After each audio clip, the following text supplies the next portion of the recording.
So, Alberto, let's start at the beginning. How did you and Paulo first hook up, and how did you, um, so what's the backstory to you getting Bon Chance Farm? Well, talking about Paulo, I know Paulo since we are almost the same age, and I know him since he was teenagers, and being two guys, raised close to the racetrack, and then he went on his own to be a trainer, and I went on my own to start at farms, and then we was glad enough to rejoin our path together, and that was in 2000, I guess 2015, when he moved back to from Brazil to California, and then we start, sending him horses, and then he moved to Kentucky, and we are now fortunate to have this results with him, which did never surprise me at all. And here you are, 40 years later, with three horses in the Breeders' Cup. If somebody had told you back then, No, I think nobody could even dream about that friendship will turn into a professional relationship, and having all those results together, working together. It's really nice. That's good things that life gives to you, the friendship. I think every year horses from South America have proved themselves running against the best here, and sometimes it works, sometimes it not works. They have a lot of accomplishment here to become, at the top level. There is a lot of change for horses over there to come here, but those ones that overcomes those steps, they can be tough against everybody. what do you look for in before you bring a horse over to America? Are there certain types of South American horses that you think, because sometimes they're Brazilian bred, sometimes they're Argentinian bred, that you look for to bring them to the United States? Well, first of all, that talent is number one question. You need to have ability, and then you must bring a sound horse. You cannot play with a horse with problems, because surface here are tougher sometimes, and I think the horse mind also plays a lot. You know, some horses in South America stood galloping on barebacks, and then when they came here and they put everyday saddles, if you don't have a good mind, this horse will need a lot of time, or maybe not even adapt themselves for those things.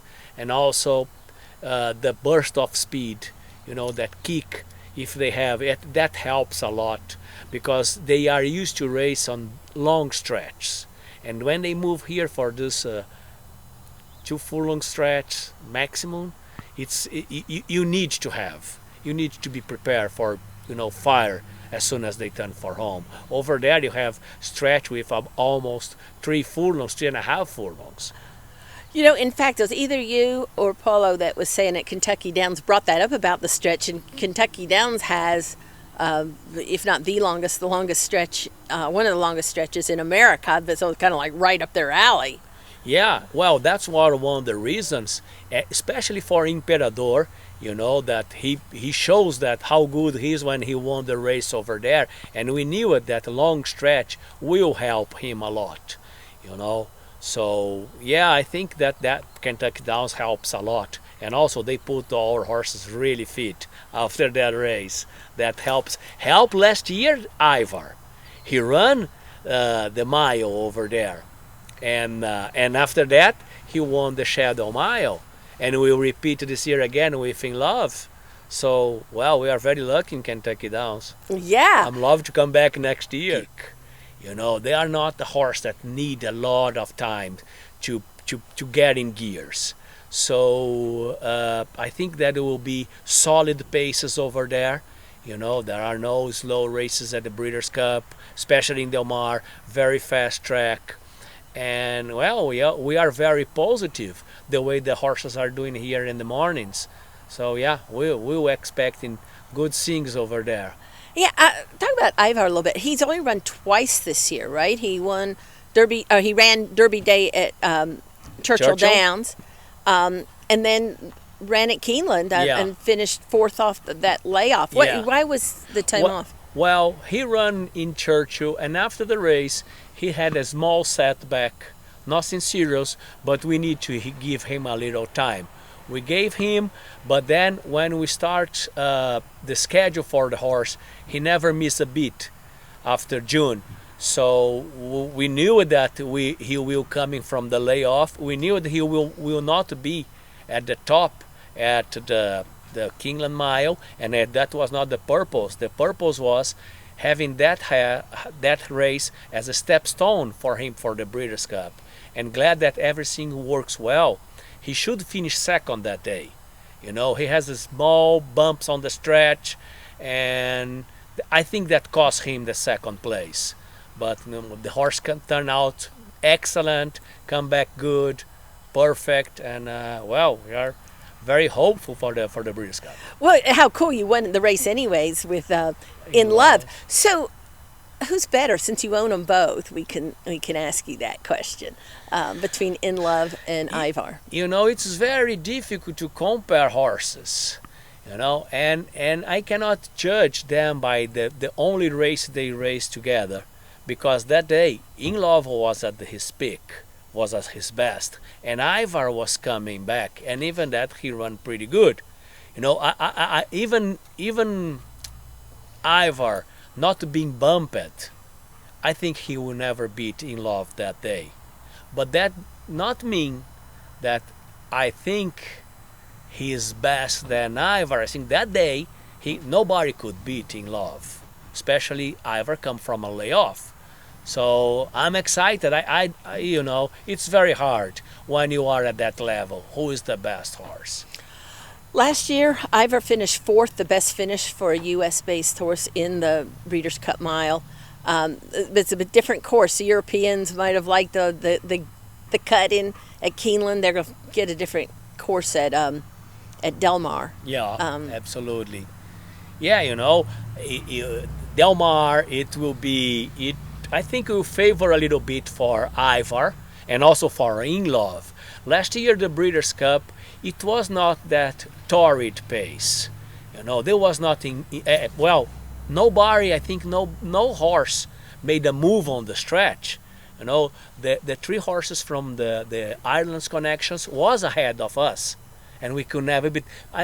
So only Uni make a huge move, and she finished fifth. You know. So I think that the pace and maybe even the track was not favoring horse come from behind, and I think it will be the opposite this year in Del Mar. How big is your operation? How big is your racing stable that you have three horses in the Breeders' Cup? Well, this operation that is originated from Argentina and Brazil, right now between the two countries we have around 25 horses in training. So between two countries we have around 40 mares. It's a small operation, extremely focused on quality instead of quantity. And the South American horses, for the most part, lose a year basically. They can't run here as 2-year-olds because they'd be really only a year and a half or whatever. That's true. So to have three horses in the Breeders' Cup, put that in perspective. Oh, you know, when you look at that, you must be very proud that something you are doing right, you know, especially with the numbers we have over there. If it was a huge farm, you know, 200 mares, maybe it's a different, but with those kind of numbers, it's huge accomplishment that we are made in heading to the Breeders' Cup. Ivar has running against the best. Not the other horses has not, but Ivar has run in the Breeders' Cup last year. So he faces the best horse from Europe, and he's still running a very credible fourth. So based on that race, based on he is getting there at his best, I would say maybe Ivar will be the horse that, you know, could be my pick of the three.